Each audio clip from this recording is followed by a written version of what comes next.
అందరికీ నమస్కారం అండి. నా పేరు రమణి భీమర్శెట్టి. ఆహ్, నేను బ్యూటీ థెరపిస్ట్‌ని.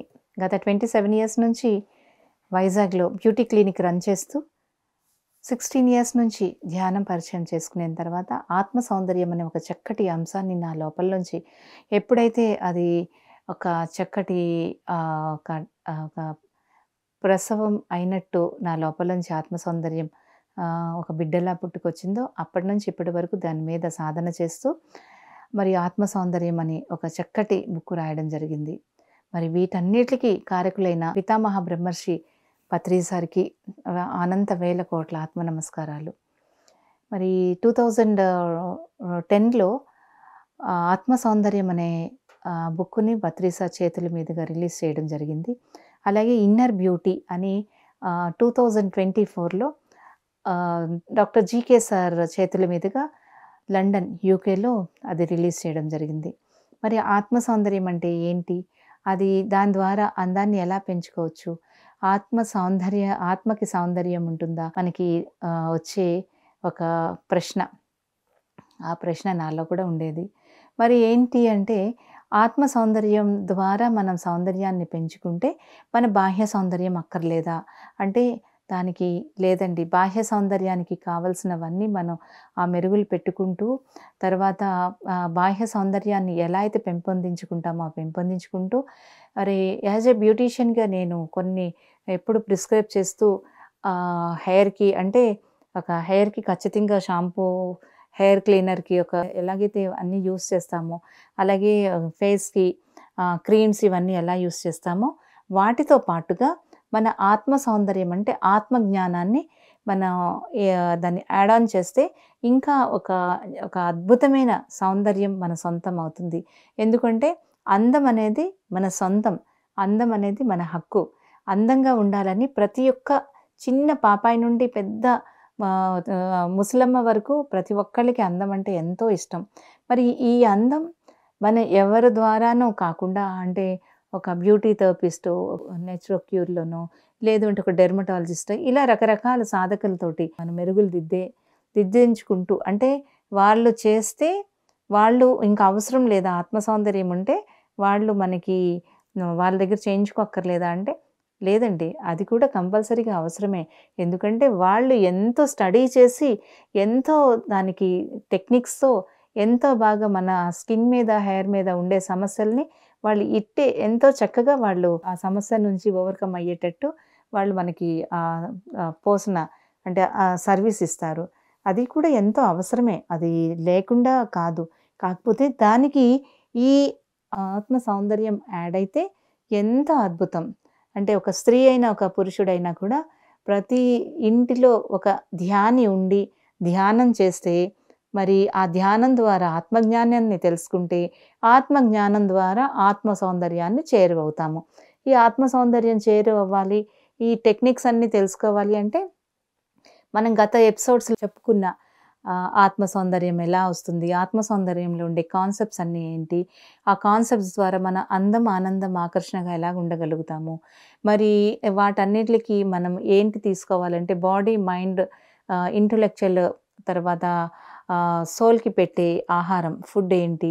మరి ఇవన్నీ చేయాలి అంటే మాకు టైం ఉండదు. టైం లేదు కాబట్టి మాకు ఎలాగా? మేము ఇప్పటి నుంచి కాదు, మేము పెద్దయ్యాక, ముసలయ్యాక అంటే అలా కాదని పని ఎప్పుడంటే అప్పుడే. మనకి గురువుగారు ఒకటే చెప్తారు. మనకి ఆహ్, ఆహ్, మనం ఒక పిల్లాడిని కంటాము. కనినప్పుడు ఆ పిల్లాడిని మొత్తం పెద్ద చేసి పెళ్లి చేసిన తర్వాత ఇంకొక పిల్లాడిని కంటామా? అలా కాదు కదా! ఒక పిల్లాడిని కనేక మళ్ళీ వెంటనే ఒక 2 సంవత్సరాలకో, 3 సంవత్సరాలకో రెండో పిల్లాడిని కని ఇద్దరిని కలిపి మనం పెంచి పెద్ద చేసి వాళ్ళకి అంతా మన అన్నీ చక్కటి వ్యవహారం అంతా కూడా నేర్పిస్తామని చెప్పుకుంటాం కదా! అలాగే మనకి ఇప్పుడు ఉద్యోగం చేస్తున్నాను నాకు టైం లేదు. ఇప్పుడు నేను కుటుంబంతో ఉన్నాను టైం లేదని కాకుండా మనం అన్నీ చేసుకుంటూనే చేసుకోవాలి. వాటికి 18-3 టెక్నిక్ పాటిస్తే మన గత ఎపిసోడ్‌లో చెప్పుకున్నట్టు ఆ 18-3 టెక్నిక్ పాటిస్తే గనక మనం ఏది జీవితంలో మిస్ అవ్వమో ప్రతీది కూడా మన లోపల ఎంతో అద్భుతాలుంటాయి. మన లోపల ఎంతో ఇన్నర్ క్వాలిటీ ఉంటుంది. ఆ ఇన్నర్ క్వాలిటీ ఎప్పుడైతే మనం డెవలప్ చేస్తామో ఎప్పుడైతే అవన్నీ ఎన్హాన్స్ అవుతాయో మనకి చాక్లెట్ ఎక్కడైతే ఇలాగా ర్యాపర్‌తో మోసి ఉండేటప్పుడు ఆ లోపల ఉండే చాక్లెట్ తాలూకా తీపిని మనం అనుభవించలేము. ఎప్పుడైతే ర్యాపర్ ఓపెన్ చేస్తామో అప్పుడు మాత్రమే ఆ చాక్లెట్ యొక్క ఆ స్వీట్‌నెస్ గాని, ఆ టేస్ట్‌ని గాని అనుభవిస్తాం. మరి అలాగే మనం ఇన్నర్ క్వాలిటీ ఎప్పుడైతే ఎన్హాన్స్ అవుతుందో అప్పుడే మన లోపల ఉండే క్వాలిటీ అంతా బయటకొచ్చినేటప్పుడు మనం ఏదో చెయ్యాలి, ఇంకా ఏదో ఇదే కాదు అనే రకరకాల తపన మొదలవుతుంది. మనం భూమి మీదకి ఎందుకొచ్చామనేది తెలుసుకుంటున్నాము. అంతేకాకుండా మనము చక్కగా మన పర్పస్ ఆఫ్ లైఫ్‌లోకి ఉంటాము. మరి ఇవన్నీ కావాలి అంటే ఇవన్నీ ఎప్పుడైతే వస్తాయో మనం దేవీ దేవతల్లాగా, లక్ష్మీనారాయణలాగా ఈ ఈ భూమి మీద దివి నుండి దిగివచ్చిన దేవతల్లాగా చక్కగా మనం ఎంతో అద్భుతంగా ఉంటాము. మరి అలా ఉండాలి అంటే లాస్ట్ ఎపిసోడ్‌లో తెలుసుకున్నట్టు దివ్య సుందరి, డివైన్ బ్యూటీ, దివ్య సౌందర్యం, దేవీ దేవతల యొక్క సౌందర్యం. మరి గత ఎపిసోడ్‌లో మనము సరస్వతి మాత కోసం తెలుసుకొని, సరస్వతి మాత ద్వారా ఆత్మ సౌందర్యాన్ని ఎలా పొందొచ్చు అంటే, సరస్వతి మాత ద్వారా ఆ బ్రహ్మ ముహూర్తంలో లేవడం, బ్రహ్మ ముహూర్తంలో మనం చేయాల్సినవన్నీ కూడా చేస్తూ, తర్వాత మనం ఏ టైంలో నిద్రపోవాలి, ఏ టైంలో మెలుకువ ఉండాలి అనేది క్షుణ్ణంగా మనం తెలుసుకున్నాం. మరి ఇప్పుడు పార్వతీ మాత మనకి ఏ రకమైన అందాన్ని ఇస్తుంది, ఆ పార్వతీ మాత ద్వారా ఆ సౌందర్యాన్ని ఎలా తెలుసుకుంటాము అనేది మనము ఇప్పుడు ఈ ఎపిసోడ్‌లో తెలుసుకుందాం. సృష్టికి మార్పు చేయడానికి మరి కొత్త అంశాలను రావాలి అంటే పాత వాటిని ఆలోచించి కొత్త వాటికి చోటు కలిగించాలి. అంటే పార్వతీ మాత అనేది ఒక క్రియేషన్, సృష్టికి మూలం. మరి ఆ అమ్మ ఆదిశక్తిగా అవసరమైతే వినాశనం, విధ్వంసం కూడా చేస్తుంది.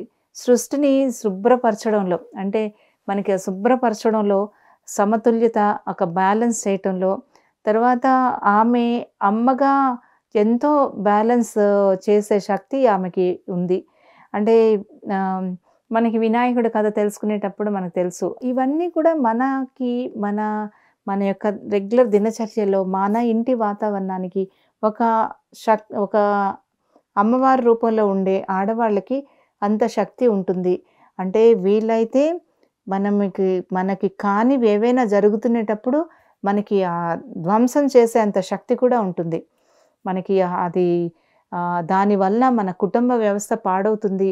మన ఇంటిలో యొక్క మొత్తం అంతా దానివల్ల మనకి ఎంతో నష్టం జరుగుతుంది అనేటప్పుడు ఆ స్త్రీకి ఎంత అంటే అక్కడ విధ్వంసం చెయ్యగలదు, అంత శక్తి ఉంది అని చెప్పేసి పార్వతీ మాత ద్వారా మనము నేర్చుకుంటున్నాము. అయితే శక్తి సాంప్రదాయాల్లో ఆదిశక్తిని ఆది దైవంగా పూజిస్తారు. భక్తులు ఆమె శక్తికి పూర్తిగా లొంగిపోవడం ద్వారా ఆధ్యాత్మిక పరిజ్ఞానము, మోక్షము ఈ 2 సాధించడానికి వాళ్ళు ఆ యొక్క సాధన చేస్తారు పార్వతీ మాతని. ఎందుకు అనేసంటే ఈవిడ శక్తి సాంప్రదాయాలన్నిటికన్నా ఆధ్యాత్మిక శ్రేయస్సు, ఆధ్యాత్మిక అవగాహనకు కలిగి ఉంటుంది. అయితే ఆత్మజ్ఞానం అనే ఒక పరమ సత్యాన్ని గ్రహించే బ్రహ్మజ్ఞానానికి అనుసంధానం అవుతుంది. అంటే పార్వతీ మాతలో పార్వతీ మాత దేనికి సూచిస్తుంది అంటే ఒక జ్ఞానానికి. పార్వతీ మాతని మనం ఎప్పుడైతే కొలుస్తామో ఆమె యొక్క స్థితి లక్షణాలు ఏంటంటే జ్ఞానం. ప్రతి దాంట్లో మనం జ్ఞానం నేర్చుకోవాలి. ఇప్పుడు మనం ఒక హౌస్ వైఫ్ అవ్వచ్చు, ఒక వర్క్ చేస్తున్న వర్కింగ్ లేడీ అవ్వచ్చు, అలాగే ఒక సంస్థను నడిపించే ఒక అధినేత అవ్వచ్చు. అలాగే ఇక రకరకాల ఏ ఫీల్డ్‌లో ఉంటే ఆ ఫీల్డ్‌లో మనము అక్కడ కావాల్సిన జ్ఞానాన్ని తీసుకోవాల్సి ఉంటుంది. జ్ఞానం ఎప్పుడైతే తీసుకుంటామో మనం ఎప్పటికప్పుడు అప్డేట్ అవుతూ ఉంటాం. లేదు అంటే ప్రపంచం ముందుకు వెళ్ళిపోతుంది, మనం అక్కడే ఉండిపోతాం. ప్రపంచం వెనకాతల మనం పరిగెట్టాలి, ప్రపంచంతోటే మనం కలిసి ఉండాలి అంటే జ్ఞానాన్ని తీసుకోవాలి. మరి పార్వతీ మాత మనకి చెప్పడం ఏంటంటే ఆమె మనకి తెలియకనే చెప్పేది ఏంటంటే జ్ఞానం అంటే ఇక్కడ ఆత్మజ్ఞానం అవ్వచ్చు, జ్ఞానం అవ్వచ్చు. ఏదైనా జ్ఞానాన్ని తెలుసుకోవాలి అనుకునేటప్పుడు జ్ఞానం అనేది చాలా అవసరం. మనం ఏదైనా ఒక పని చెయ్యాలి అన్నా, ఏదైనా ఒక స్కిల్ నేర్చుకోవాలన్నా, ఏదైనా మనకి ఏది చెయ్యాలన్నా కూడా అది ఒక నాలెడ్జ్ ఉండాలి. ఆ నాలెడ్జ్ ఉంటేనే దాన్ని సవ్యంగా చేయగలుగుతాము. మరి నేర్చుకోవడం అనేది ఒక మంచి అలవాటు. ఈ నేర్చుకోవడం మనల్ని ఒక అభివృద్ధి పదంలో, ఒక డెవలప్‌మెంట్ దాంట్లోకి మనకు తీసుకువెళ్తుంది. తర్వాత ఒక సృజనాత్మకత అంటే ఎప్పుడైతే మనం నేర్చుకోవడం మొదలు పెడతామో మనలో ఒక సృజనాత్మకత వస్తుంది. ఏదైనా ఒక పని పాత పద్ధతిలో కాకుండా, గుడ్డిగా చేసేయడం కాకుండా, మనమంటూ కొత్తగా ఏం చెయ్యాలి?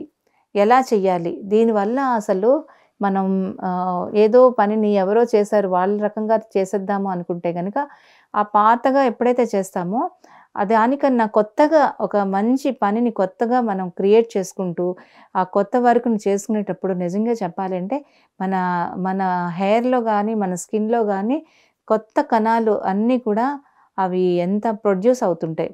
ఇవంతా కూడా మా బ్యూటీ క్లినిక్‌లో హెయిర్ ఎనలైజర్స్, స్కిన్ ఎనలైజర్స్ పెట్టినప్పుడు వాళ్ళకి కొత్త టాస్క్ ఒక ట్రీట్మెంట్‌కి వాళ్ళు హెయిర్ ట్రీట్మెంట్‌కో, స్కిన్ ట్రీట్మెంట్‌కి వచ్చినప్పుడు వాళ్ళు ఎవరైతే ఈ ఆత్మ సౌందర్యాన్ని ఫాలో అవుతున్న వాళ్ళకి ఈ టెక్నిక్స్ అన్నీ వాళ్ళు సాధన చేస్తూ వాళ్ళకి బిఫోర్, ఆఫ్టర్ వాళ్ళు టెస్ట్ చేస్తే గనక, ఆ టెస్ట్ చేసేటప్పుడు వాళ్ళ దగ్గర వాళ్ళ వాళ్ళ స్కిన్ గానీ, హెయిర్ గానీ ఆ యొక్క కణాలు, ఆ యొక్క గ్లాండ్స్ ఎంత చక్కగా యాక్టివేట్ అవుతాయంటే, అది క్లియర్‌గా అనలైజర్స్‌తో కనిపిస్తుంటాయన్నమాట.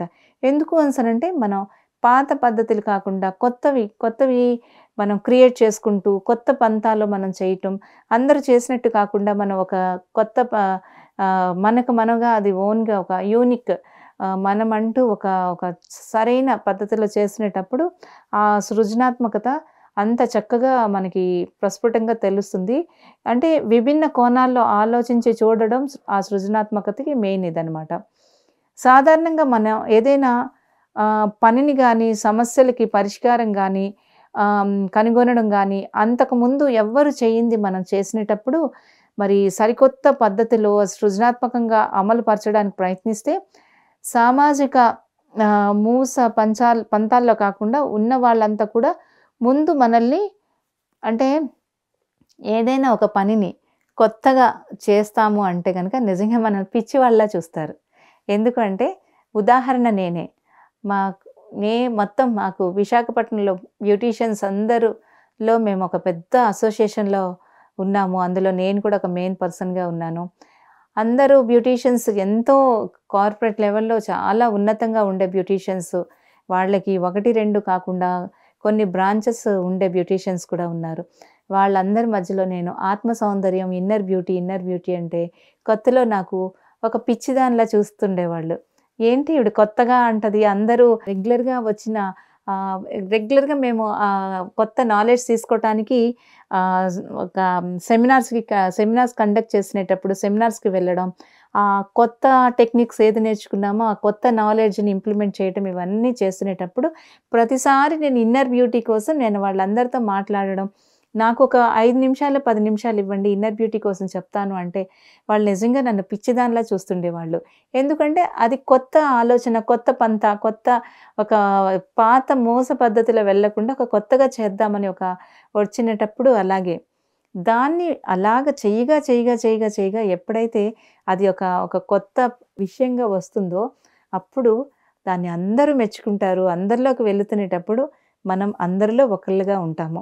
మరి ఇలాంటివన్నీ కూడా మనకి పార్వతీమాత మనకి ఇవన్నీ చెప్పకనే ఆమె యొక్క స్థితి లక్షణాల్లో మనకు అర్థమవుతుంటాయి.